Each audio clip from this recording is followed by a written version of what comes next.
कृपया चैनल को like, subscribe एवं शेयर करें। सदा गुरुदेव शरण में मैं बालक नाता, कृपा सिंधु तुम हो गुरु, बोल करो कृपा सिंधु तुम हो गुरु, बोल करो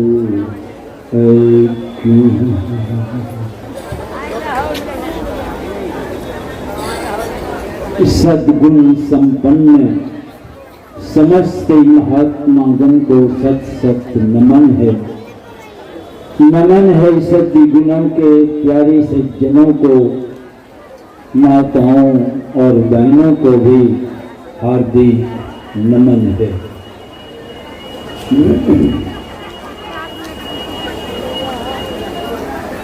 हम लोग बुलंद आवाज में एक बार जय जयकार करें, बोलिए गुरुदेव भगवान की जय।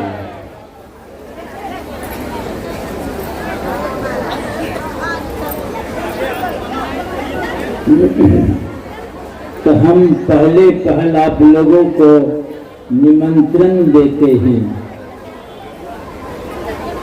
कि आगामी 2022 के 9 दिवसीय ध्यान के कार्यक्रम में आप लोग अवश्य आएंगे। आपका स्वागत है। आएंगे ना? बोलिए श्री सद्गुरु की जय। एक राजा वृद्ध हो गए,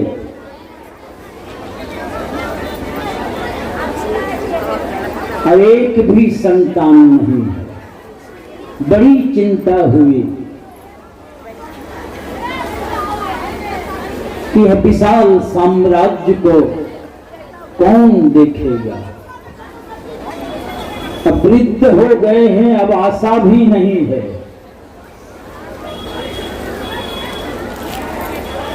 बड़ी चिंतित रहते।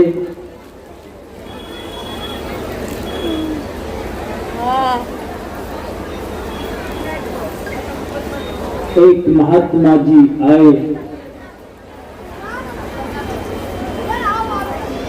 कहते महाराज आप बहुत चिंतित मालूम पड़ते। कहा हाँ महाराज, मुझे एक भी संतान नहीं है,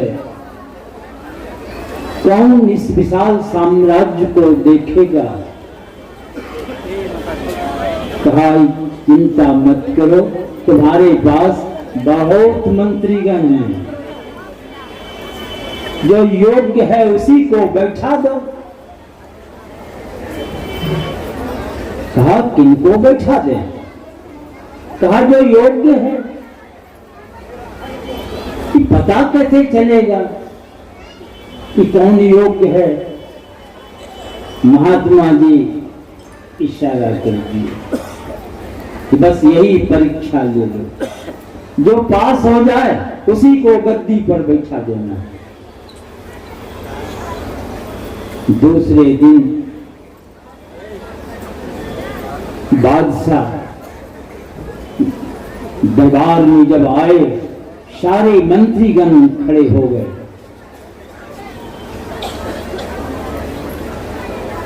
और बादशाह जेब से एक हथौड़ा और एक हीरा निकाला और सामने टेबल पर रखा। सारे मंत्रीगण देख रहे हैं कि बादशाह एक हथौड़ा और एक हीरा लेकर आया है। समझ में नहीं आई। बादशाह कहते हैं एक एक कर आगे बढ़ो और इस हीरा को तोड़ डालो। सारे मंत्रीगण अवाक हो गए कि राजा को क्या हो गया है। पूर्वजों का ये धरोहर हीरा किन्हीं बादशाहों के पास है या नहीं, इतनी कीमती हीरा तो कहते हथौड़ा से तोड़ डालो। क्या हो गया राजा? राजा कहते एक एक कर आगे बढ़ो, कोई आगे नहीं बढ़ता। तब राजा नाम लेकर पुकारते हैं तो आना पड़ा। का उठा हथौड़ा, लगे बादशाह को समझाने कि मत तोड़वाइए महाराज, बड़ी कीमती हीरा है, पूर्वजों का धरोहर है। का अच्छा जाओ बैठो। फिर नाम लेकर पुकारे, आए मंत्री। का उठा हथौड़ा और हीरा को तोड़ डालो। लगे वे भी समझाने कि मत तोड़वाइए महाराज, बहुत कीमती हीरा, अच्छा जाओ बैठो। फिर नाम लेकर बुलाए, आए। का उठा हथौड़ा, वे भी लगे समझाने, अच्छा जाओ बैठो। अब जो भी पुकारने पर आते बादशाह को समझाने लगे। एक मंत्री आए, का उठा हथौड़ा, चट से हथौड़ा उठाया, का मारो, जोर से मारा और हीरा टुकड़ा टुकड़ा हो गया। बादशाह गद्दी पर से उठे, बाह पकड़े और सीने में लगाए और कहते कान खोलकर सुन लो, आज से यही संपूर्ण राज्य के अधिकारी हुए। इन्होंने हीरा को तोड़कर, यानी मेरी आज्ञा को सिरोधार्य कर हीरा को तोड़कर संपूर्ण राज्य के अधिकारी हुए और उनको गद्दी पर बैठा दिया। सारे मंत्रीगण सोचने लगे, एक कीमती धरोहर हीरा को भी नष्ट किया और ये संपूर्ण राज्य के अधिकारी कैसे बन गए। बादशाह कहते कान खोल करके सुन लो, इन्होंने ये हीरा मेरी आज्ञा से अधिक कीमती है क्या? इन्होंने मेरी आज्ञा को सिरोधार्य कर इस हीरा को तोड़कर संपूर्ण राज्य के अधिकारी हुए हैं और तुम लोग मेरी आज्ञा को ही तोड़े हो, इसलिए इस गद्दी से वंचित हुए हो। उसी तरह हमारे गुरु महाराज कहते हैं झूठ मत बोलो और हम उनकी आज्ञा को ही तोड़ते हैं, इसीलिए उस परम पद से वंचित हुए हैं। का चोरी मत करो, नशा का खान पान मत करो, हिंसा मत करो और व्यभिचार पर स्त्री पर पुरुष के साथ गलत संबंध मत करो। उनकी ये आज्ञा है और इस आज्ञा को तोड़ने के कारण उस परम पद प्रभु के धाम से वंचित होते रहे हैं। इसलिए संत सतगुरु की आज्ञा को सिरोधार्य कर इस पंच पाप को अपने अंदर से साफ बाहर कर दें और भक्ति में भक्ति भाव विश्वास बिन कटे न संशय सूल। हमारे गुरु महाराज के पास एक बूढ़ी माँ आई और लगे हाथ जोड़ प्रार्थना करने कि महाराज घर में जो बहू है, बच्चा का जन्म होता है और 2, 4, 5, 10 दिन रह के मर जाता है। गुरु महाराज की मौत, गुरु महाराज कहते अच्छा इस बार जो बच्चा का जन्म होगा वो रहेगा। आशा बन गई, खुशी खुशी घर गई। खबर सुन के घर में भी खुशहाली हो गई। अड़ोस पड़ोस के लोगों को पता चला कि बाबा इस बार आश्वासन दिए हैं, इस बार बच्चा का जन्म होगा, रहेंगे। बड़ी आशा बन गई। पर समय जब आया और बच्चा का जब जन्म हुआ तो बच्चा इस बार मरे जन्म लिया। और बार तो जीवित जन्म होके बाद में मरता था, इस बार मरे जन्म लिया। आशा पर पानी फिर गई। घर में कोहराम मच गया। गांव समाज के लोगों को पता चला। कुछ लोग ऐसे भी व्यंग करने वाले, बाबा के इस बार रहते बन आपकी मरे जन्म लिया, अब क्या करेंगे, अब दफनाओ। पर बूढ़ी कहती नहीं, बाबा बोले हैं इस बार बच्चा रहेगा, रहेगा बच्चा। अब 1 घंटा 2 घंटा कब तक 2 4 5 घंटा बीत गए। अब गांव के समाज के लोग कहने लगे, ऐ बुढ़िया पगला गई, ले जा उठा के, चलो दफना दो इसको, बच्चा को। अब बूढ़ी उठाने नहीं दे कि नहीं बाबा आश्वासन दिए हैं कि इस बार बच्चा रहेगा, रहेगा बच्चा। बूढ़ी उठाने नहीं दे, पर कब तक प्रतीक्षा करेंगे।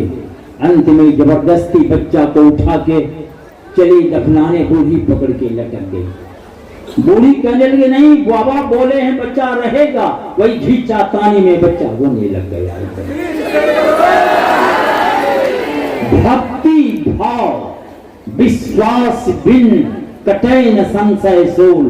भक्ति में भाव चाहिए, विश्वास चाहिए। और हमारे गुरु महाराज क्या कहते हैं, आराम से बैठो, पार गमन ही सार भक्ति है। यही बॉर्डर देख रहे हैं, बहुत दोनों भूमों का मिलन। इसके ऊपर ब्रह्मांड है और इसके नीचे पिंड है। ऐसी बीच में आप आंख बंद कर देख लें, हम लोग अंधेरिया में पड़े हुए। यही बॉर्डर को पार करना है। और यह काम एकदम आराम से बैठ के होता है, एकदम आराम से बैठ कर आंख बंद कर लें, सामने अंधकार देखते पहले आप मंत्र का जप करें। आप में वह योग्यता क्षमता आएगी और उनके रूप का भी ध्यान करें। आप गुरु नानक देव महाराज कहते, गुरु की मूर्ति हृदय बसाए जो इच्छे। जो इच्छे माने क्या था, सबके घर का माल हमरे घर आ जाए नहीं। तमाम इच्छाओं के पीछे एक इच्छा खड़ी है। जो भी इच्छा करते हैं आप, उसके पीछे कौन सी इच्छा है कि हम सुखी हो जाएंगे। तमाम इच्छाओं के पीछे यही एक इच्छा खड़ी है। और आपके अंदर गुरु की मूर्ति हृदय में प्रकट होंगे। गुरु नानक देव महाराज कहते हैं, जो सबके पीछे जो इच्छा खड़ी है उसकी पूर्ति होगी। आप में वह योग्यता वो क्षमता आ जाएगी, तब दोनों दृष्टि की धार एक होगी। हमारे गुरु महाराज कहते हैं, स्थूल सूक्ष्म कारण महाकारण, ये चारों जड़ है और कैबल्य के भी पार। यही चारों जड़ शरीर और एक चेतन शरीर के पार चलने का काम ही सार भक्ति गुरु महाराज बतला रहे हैं। इसलिए कहते हैं, पार गमन ही सार भक्ति है। लो यही ही में धार, इस बात को हृदय में धारण कर लें। और ये 9 दिवसीय ध्यान के कार्यक्रम में और ये जो शरीर देख रहे हैं, 9 द्वारन 10 चारी, इन दृढ़ में भव दुख सह हूं अपार। यही 9 द्वार वाले शरीर के अंदर के अंधकार में 14 इंद्रियों के घाट में हम सब लोग पड़े हैं। गुरु महाराज कहते, तुम्हारे पर दुख का पहाड़ है। यही दुख के पहाड़ को हटाने के लिए यह 9 दिवसीय ध्यान का कार्यक्रम किया जा रहा है। और इस कार्यक्रम में जो जिस किसी ढंग से भी सहयोग किए हैं, सबके सब पुण्य के भागीदार हैं। जो आके बैठ गए हैं, ये भी सहयोग है। कोई आके ना बैठते तो इस आयोजन की सफलता किस बात में होती। इतने बाबा लोग आए हैं, खंभा खुट्टा को सुनाते, आके आप बैठे हैं, इस आयोजन की सफलता हुई है और आपके आने से शोभा बढ़ गई। मगर यहाँ ध्यान अभ्यास करके जब आप लौटेंगे, हमारे घर में एक बैल था तो बड़ा हट्टा कट्ठा चौड़ा, बड़ा लंबा तगड़ा, पड़ता 1 नंबर का कुड़िया। जब बैठ जाता ना 8-10 आदमी लगना पड़ता उसको खाने। पिछली तरफ 2-3 आदमी, आगे दोनों सींग 2-3 पकड़ दे, पेट के नीचे से मोटका बांस, उसको डगरना भी बोलते। इधर 2-3 इधर 2-3 सब मिलके उठा रहे, और जितना उठावे ना उतने छोड़े तो गट। फिर जोर लगा रहे, बैलवा कुछ जोरे नहीं लगा, छोड़े तो गट। मैं देखा हूं वही जगरना लेके 2-4 भूरा दिया कसके कोढ़िया कहीं का उठता नहीं है, दिया पीठ पर 2-4 कसके। अब जो बैल को आप देखेंगे उठा रहा है किसान, अब बैलवा भी जोर लगाता है तो किसान और भी बुलंद होकर जोर लगाते हैं। जब बैल खड़ा हो जाता है तो मैं देखा हूं पीठ ठोकते हुए, बड़े प्रेम और प्यार से पुचकारते, सहलाते, पीठ ठोकते हुए कहते, बार बेटा खड़ा हो गया। बड़ी चाविसी देते हैं। ऐसे ही हम सब लोग यहाँ सुन के जब घर जाएंगे,